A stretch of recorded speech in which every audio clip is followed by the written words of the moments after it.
Good afternoon at Happy New Year. Ito yung gawa ko ng kulungan ng itik. Tapos na sana to, kaya lang medyo kinulang sa alambre. Hindi ko kasi malagyan ng yero. May yero sana ilalagay sa sa harap likod, baba. Kaya lang alanganin ako sa yero eh. Itik kasi yung ilalagay.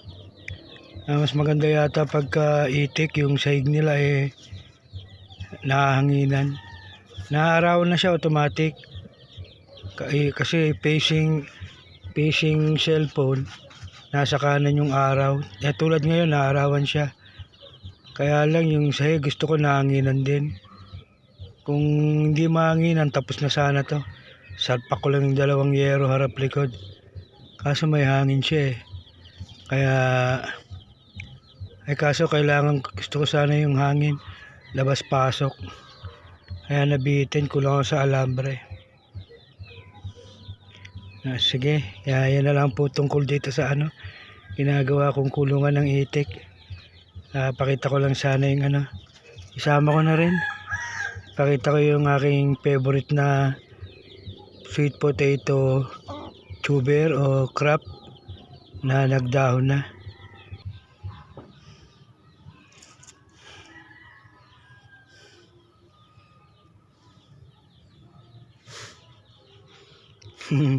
Tinanim ko yung kamoting laman o kamoting bunga. Ang ganda. Tonta ako rito, gusto ko palagi nakikita.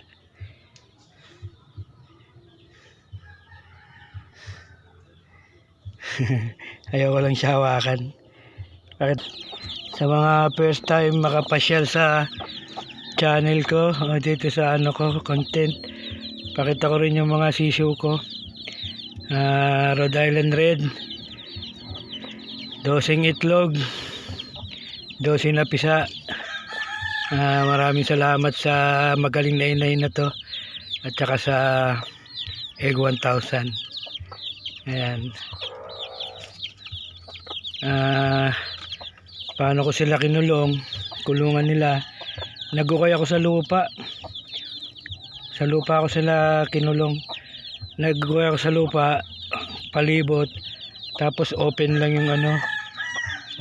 yung ibabaw nila. Paggabi, tinatakbo ko na lang ng bubong. Ito sa kabila yung isa ko pong Rhode Island. Ito yung pinakalola nila yun ang galing yung Rhode Island Red. Ayan, anak siya nitong isa ring Rhode Island pero kulay itim. Ganon din, 12 itlog, kaso yung napisa naging sisiw 10 lang.